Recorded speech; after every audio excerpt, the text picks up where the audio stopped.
God bless you, and thank you again for joining in with us with Changing Experiences with Pastor Derek. I am super excited about this show in which we have for you today. Changing Experiences is about real people sharing real stories and allowing unprecedented access into the lives as living epistles for the glory of God. Changing Experiences is an unscripted opportunity to allow God to speak through the real lives of my guests. Today, we are discussing once again about overcoming obstacles. I call it part 2. I want you to stay tuned. This is going to be a fantastic show.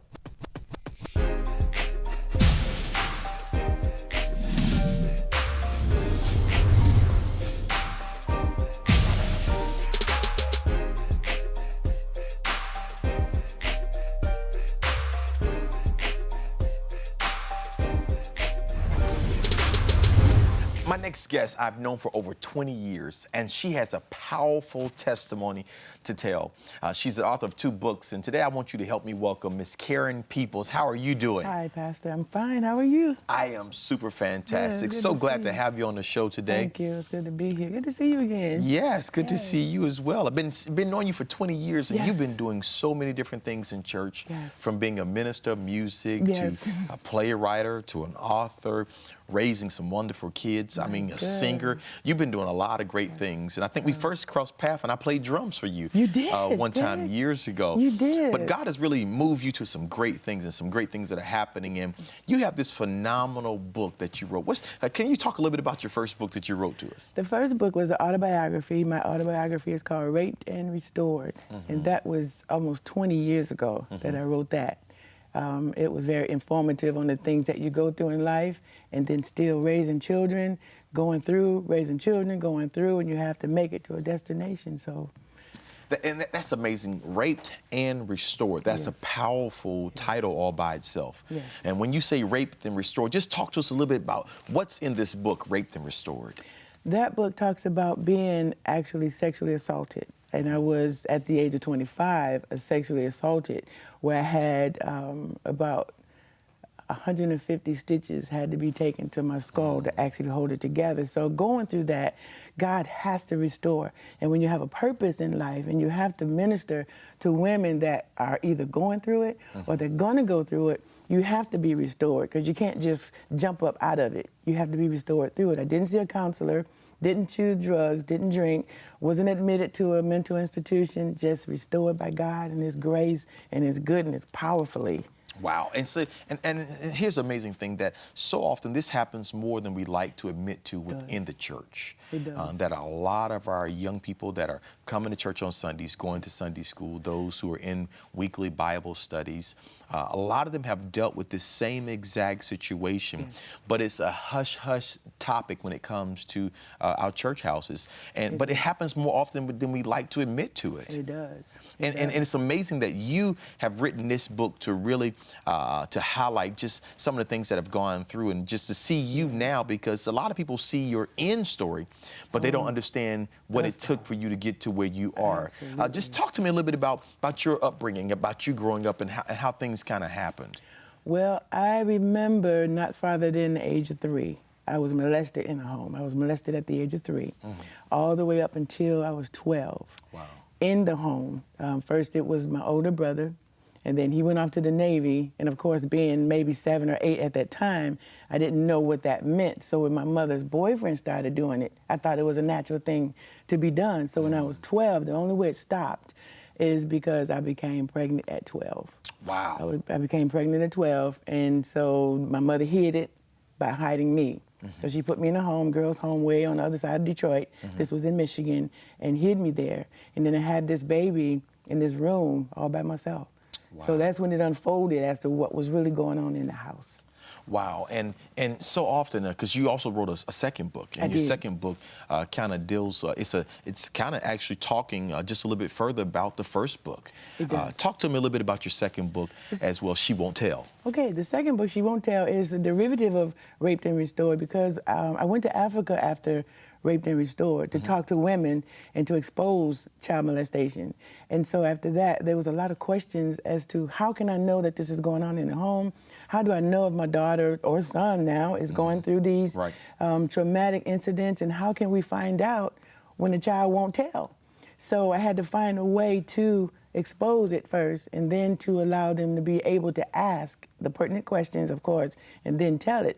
Because from 3 years old, 4, 5, and 6, 7, and on, I never told it. My mother never asked. So you have to find a way to find out if this is going on in your home. So I wrote that book, which answers the questions of how can we find out if this is going on. Yeah.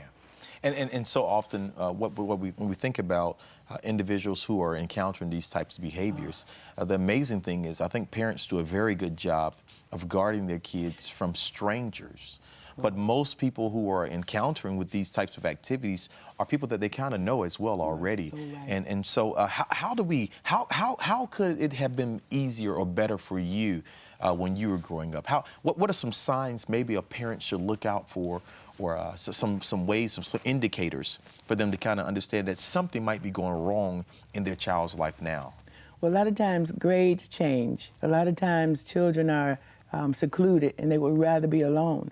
A lot of times when the molester is a family member, they say things, they tell them certain things, they make them, as far as I'm concerned, my older brother made me watch scary movies. And he would say, this is what's gonna happen to you. So notice those things, notice reactions, children's reactions to certain things, and notice the things that they say. A lot of times if a perpetrator is threatening them, they believe the perpetrator and they won't believe the parents. So a lot of times I find out in my past experiences in counseling women is to ask them and then portray pictures to them, because they relate to pictures and watch facial expressions. Okay. The child's facial is Uncle so-and-so, do you trust that person? Or do you trust dad? Or do you trust your brother? Do you trust being in this environment? Or can I go shopping and leave you here alone with Uncle so-and-so? And their reactions, you watch their reactions, because they'll tell you through their reactions. Wow. And so often I think parents are just so involved in life that they don't pay attention to details when it comes to kids. And when we find that kids are going through these types of situations, oftentimes they feel trapped. Yeah. They feel like there is no source of outlet. And it's a trying time for us. You said that it ended for you at the age of 12 through pregnancy. If you wouldn't have got pregnant, do you think it would have ended? It may have ended because I was getting older and I started listening to my friends and hearing things that's not normal. Okay. And I would start relate to things that's not normal in their house, because I would think that's going on in everybody's house, because I thought that was normal. So if I started hearing them say things like, my father took me to a baseball game, my father took me to a basketball game, those things weren't normal to me. So I was starting to hear things that was happening in my home that my parent or my brothers would say, you better not tell, and then my friends are telling everything. So I was starting to relate the differences in conversation. So I think eventually I would have known that there's something happening in my house that wasn't happening, and that's what the play portrays too. Do you think that child molestation can be prevented? I don't know, because everybody doesn't think alike. A lot of people need certain things. A lot of parents submit to certain lifestyles that they won't change, even if they know, or if they figure, if they think, or even have a mindset that this is going on, they won't compromise what they have for what's going on. So they'll find a way to either ignore it, deny it, just to keep the, I would say, materialistic compromise in the lifestyle. They would do those things. So I don't know if it'll ever be done with. I pray that it will be, but it's a mindset that has to change in an adult, in a parent. Wow. And one of my goals and one of my desires, even for having you on today, is that more churches will begin to take a closer look at it, and also just to help inform parents a little bit more about what's happening. And we can't sit and act like it does not exist in our society, because that's totally not true. Right. It does hurt us when we find out that it's happening on our own front porch. But the reality is we can save a lot of these kids. We can help a lot of these kids. We can help them because having testimonies like yours, because even for those who have gone through it, helping them to see that there is life after this. Absolutely. And so with you now, you're doing some great things. You have a funeral home now. You have your books that you've written. You're still traveling and doing great things in ministry. And it just shows that no matter what goes on in life, nothing is beyond the reach of God. That's right. And God is able to restore, and he's able to renew, and God is able to turn anything that happens wrong. I remember Pastor Chris Walker was on the show, and he talked about the fact of how God can take your life and turn those situations around to work together for your good. As a matter of fact, the scripture says that he meant it for evil, but God meant it for good. That's right. And God can take anything and work it out. And you are a living example of what has happened. And you have some kids. What have you done differently for your kids now that you had gone through this situation in particular that you had to deal with? Well, I learned to develop over the years, being a young parent, to maximize my conversation with them.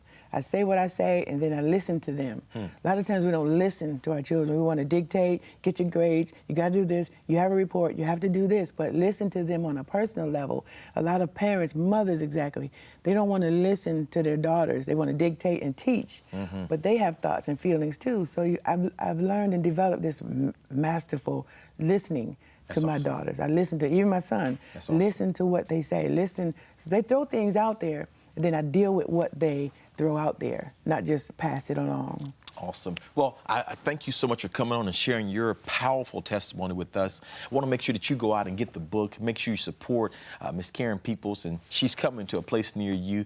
Go out and support her. She is a phenomenal testimony from God. We'll be right back right after these breaks.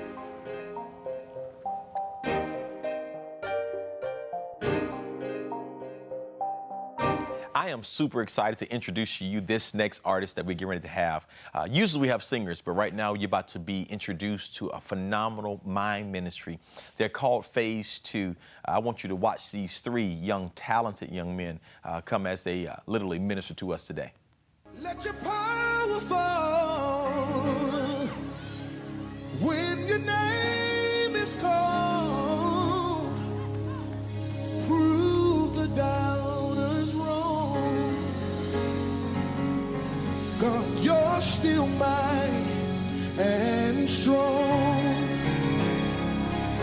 So fight this battle for me and help my unbelief, so I can tell all my friends You've won again. that you have won again. Let your power fall when your name is called. Prove the doubting wrong. Hallelujah. Oh yeah, you're still mighty and strong. God, I need you to fight this battle for me. I can't do it. Hey. And help my unbelief, so I can tell all my friends. Oh, I wish I had a witness here tonight that you have won again. Anybody need the power in here? We need it. Come on, let your power fall when your name is called. Prove the doubters wrong. Every time they talk about me, every time they lied on me, God, you're mighty. You're still mighty and strong. So this is what I need you to do.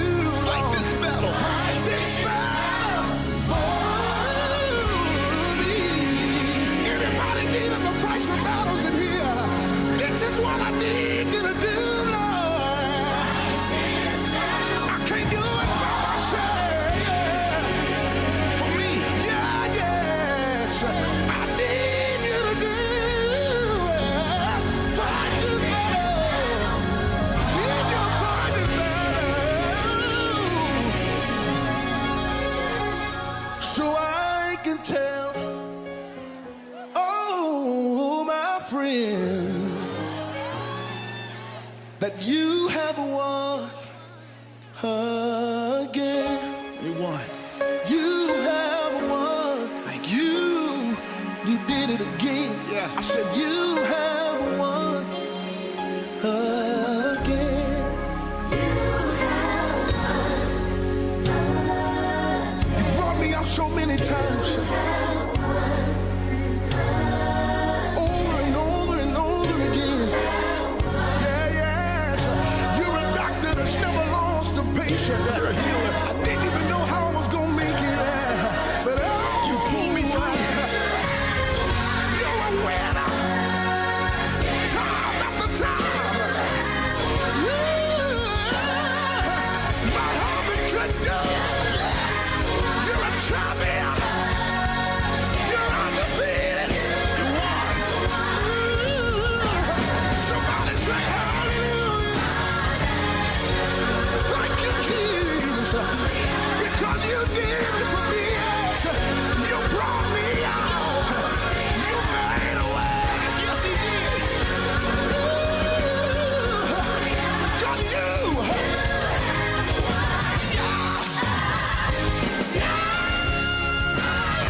Somebody give him glory now.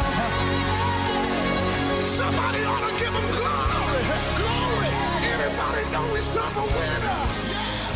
Anybody know we serve a winner? That was a phenomenal presentation by Phase 2 Mind Ministry. Make sure you book them. They are a phenomenal group of people. I want you to stay tuned. I have a very interesting interview coming with one of my great friends, Miss Monica May, right after this break.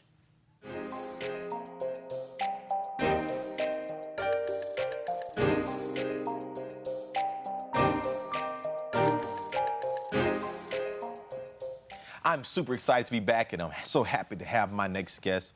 I affectionately call her the voice of Orlando. She's doing some phenomenal things, and we hear her so often on Star 94.5, but she's doing so much in our community. I want to welcome today my guest, Miss Monica May. How are you doing, Miss Monica? I am fabulous, Pastor, and it feels different to be on this side. Yes, because usually I'm sitting where you are and Yes. you're interviewing me, but I am Yes. so happy to have you. You're doing some phenomenal things in our city, and we appreciate you so much for all of the hard work, the effort that you've done.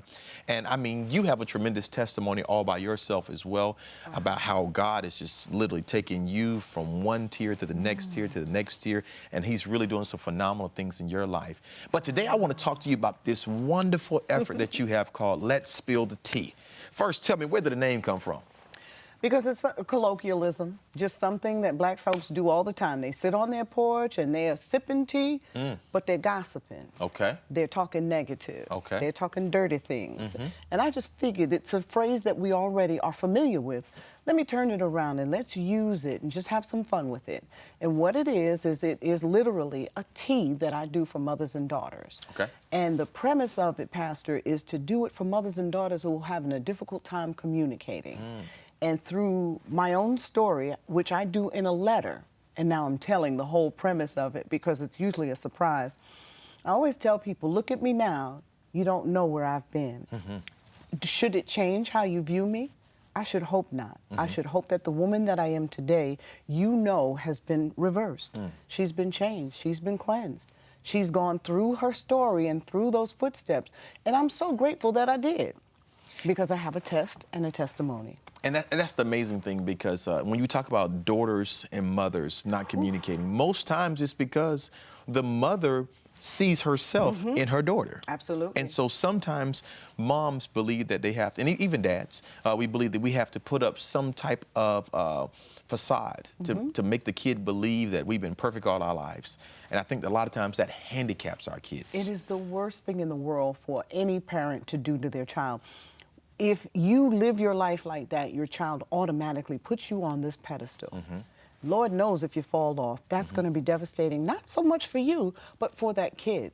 It's that superhero, superwoman effect, and it really doubles the effect on a child, and it's really, really harmful. I always say that my past, my dirt, can save my daughter's life. So I remember, Pastor, I was, believe it or not, a youth pastor. Wow. Just did some programming down in Houston. Okay. And I had 900 kids on the roster, but I didn't have all of them showing up. So I had to do some out-the-box things. Okay. So we did a campus retreat, and these kids had never been out of the city. So I took about maybe 150 of them. We went into the woods, and in a little wooden cabin church, God said, now's the time for you to tell it because your daughter's here. Wow. So all I said is move her from the back of the church to the front and just have a pastor sit next to her, because what I'm about to reveal is going to rock her world. I hadn't been living in that pedestal, but kids automatically look up to us, which is why it's so important to think before you do and watch what you say. Wow. Because they want to do everything you do and say. And so I knew what I was about to reveal was going to be hurtful. I told her about my drug use. I told her about using alcohol. I told her about the men. I told her about the abortions. I poured my heart out. Not only was she just bright-eyed, no tears, but the whole church was rocking. Right. Because the adults in there had been sitting on the same stuff. I'm not ashamed of my dirt. In fact, I don't wear it as a badge of honor, but I know it's what makes me me. It's what gives me my character, my swag, so to speak. But also, I just realized that God put me through that and saved me, because out of all those abortions, I chose to keep that particular child. in the process of doing that, I nearly lost my life. And that's when my life turned around.